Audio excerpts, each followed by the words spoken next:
it's very possible that it might just be me, but staring at station wagons I find to be so soothing, comforting. Um, Look, I've said this in the past before, but I'm heavily biased towards station wagons. I mean, why in our world, our culture, where we strive to be so different and unique and individual and all that, why would we all want to buy and drive SUVs when you can get something as utilitarian as most SUVs, but that happens to be so much more elegant, prettier, less visually impactful, in environment. I'm not talking about emissions, I'm just talking visually. uh, why get an SUV when you could get this? And this is one of the most elegant, prettiest station wagons money can buy. This is a Volvo V60 Cross Country. And I mean, I say all of this admitting that I am absolutely, completely, and utterly biased towards wagons.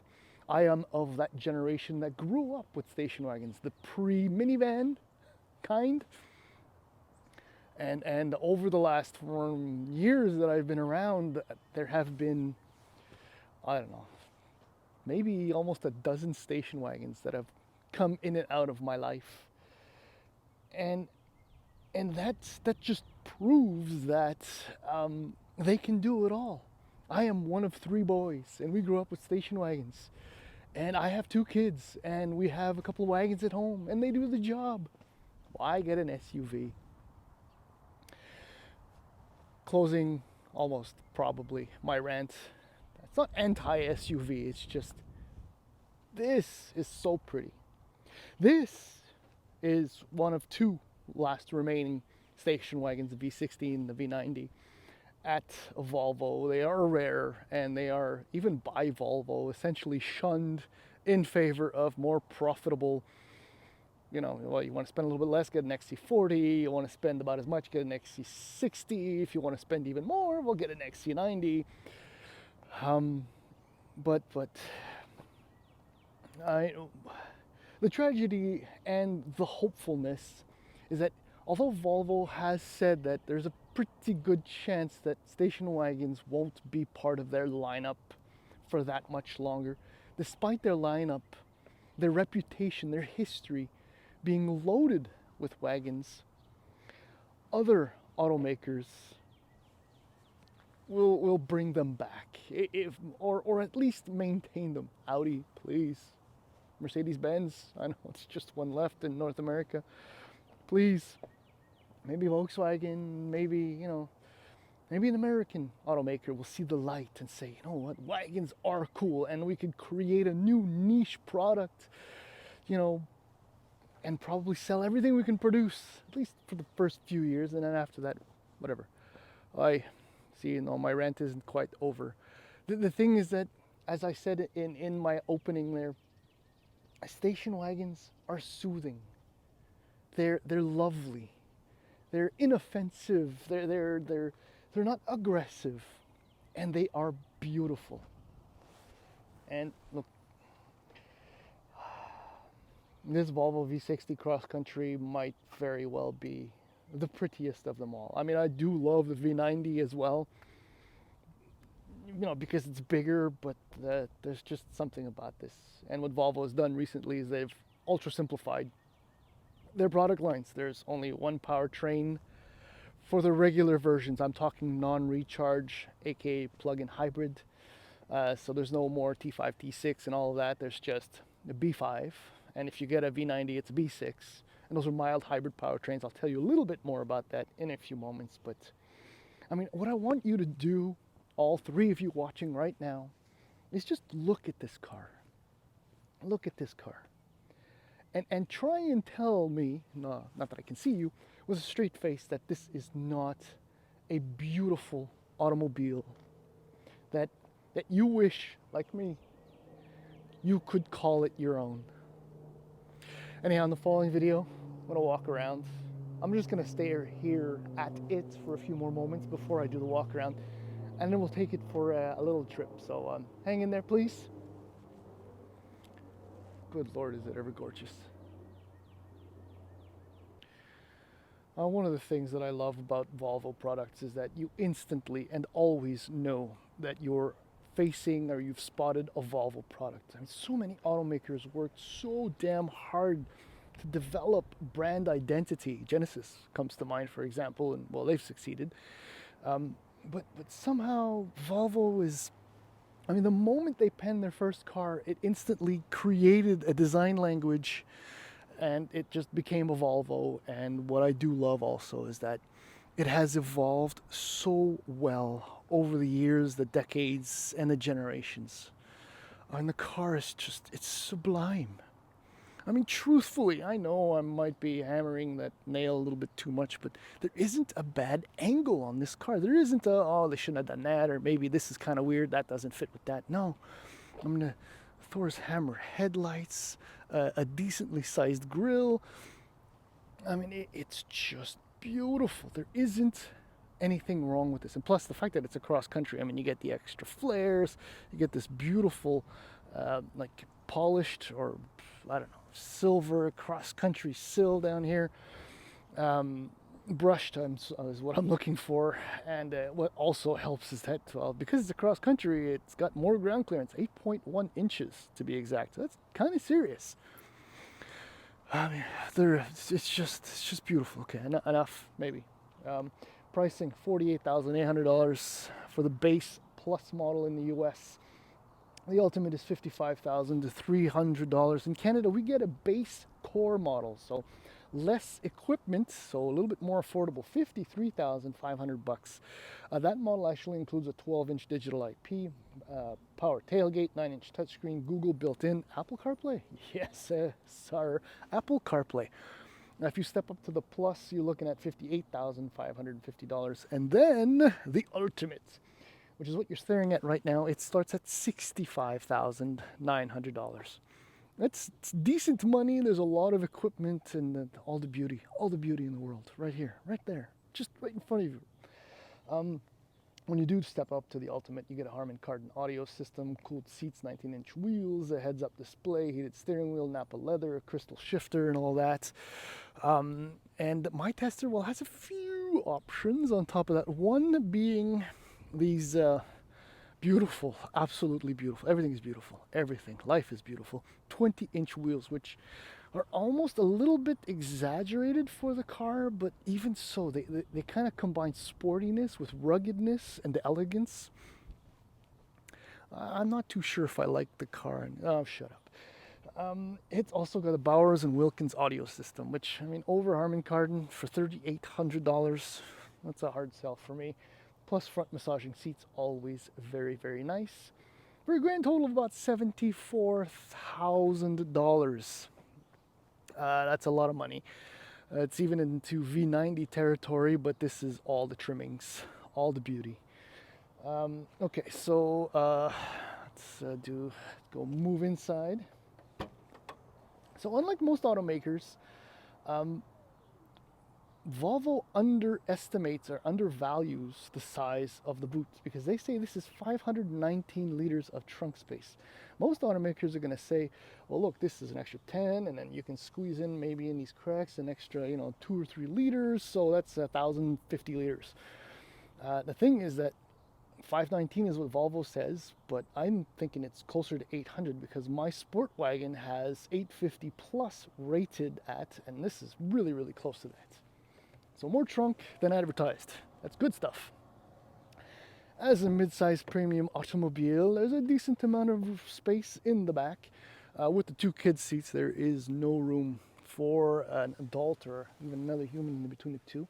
There's a quick shot of the HVAC control panel in the back. You're getting an idea here. Did I mention denim blue? And then coupled with the amber Napa leather.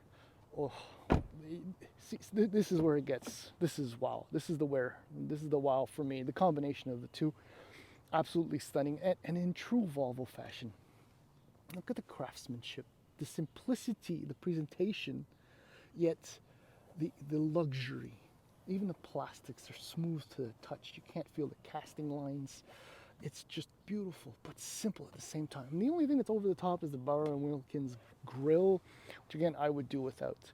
And I'm going to try not to cast a shadow, but these seats are as beautiful to look at as they are comfortable. They are fantastic, multi-way power adjustable, as I noted, massaging functions, and they're excellent. And here's another. This is the driftwood that comes with the amber leather interior. It's spectacular. So let's drop in, start it up. So at first I found this a little bit strange, but it's become novel and kind of cool. Same thing with the shifter though. That's even less useful in my opinion, but whatever. Something to talk about with your friends at your first dinner party after you pick up your car. 12-inch digital IP. It's not exactly configurable per se, but you know, it's lovely. It's very clear. All the information is there. Steering wheel is actually quite nice. The grip is beautiful.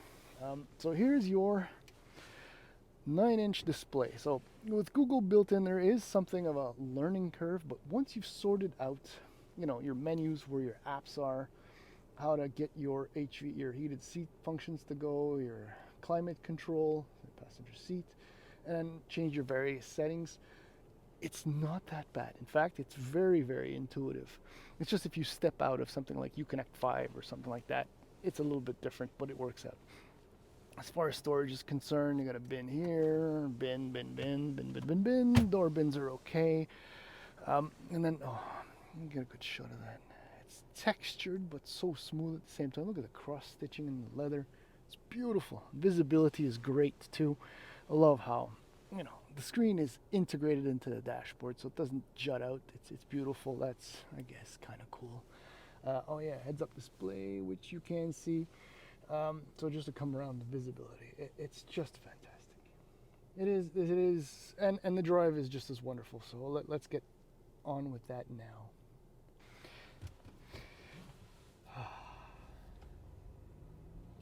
There's a mindset thing too. When I get behind the wheel of a Volvo station wagon, I think I kind of relax.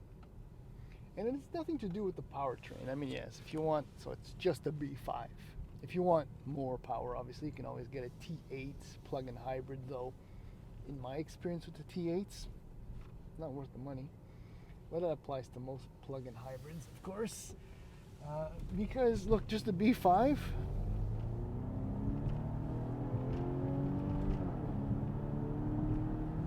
it's more than enough power. I mean, look, it's a 2-liter turbocharged engine, 247 horsepower, 200, the noises are my tripod and the kids' seats, stuff like that, and 258 pound-feet of torque. So getting this, I think it's 4,200 pound station wagon up to speed.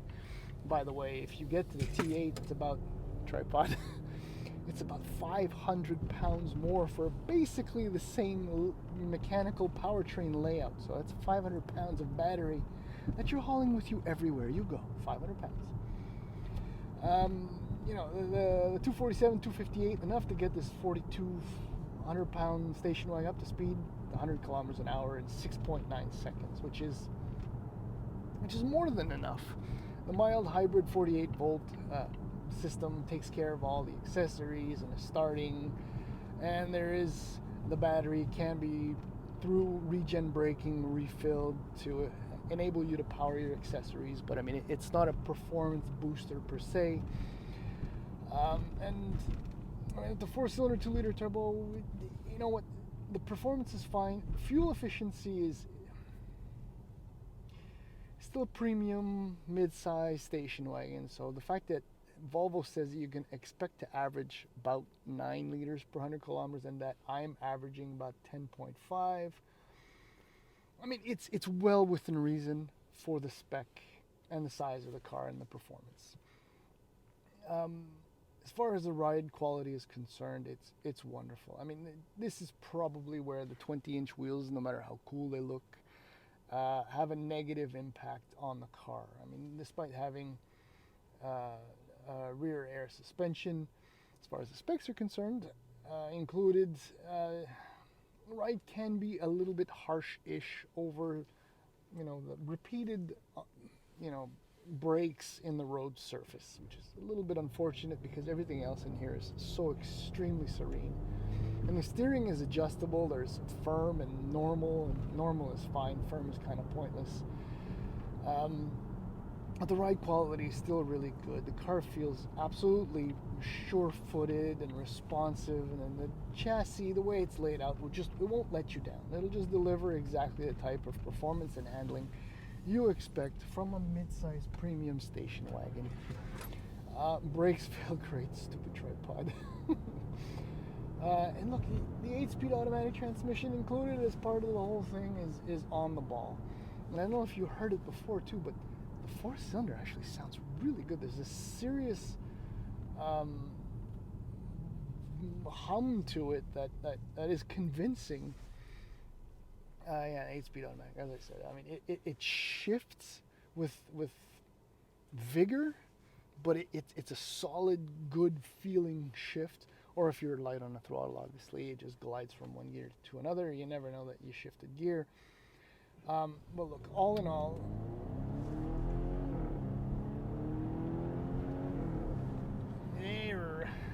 it's really, really cool. Look, all in all, this is chef's kiss, right? Of a car, of a premium car, of a station wagon, of a non-SUV that just delivers on every point that any SUV can deliver. I don't know why anyone would get an XC60 over a V60 XC.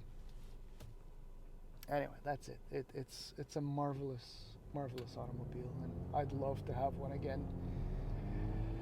But that's it. Thank you.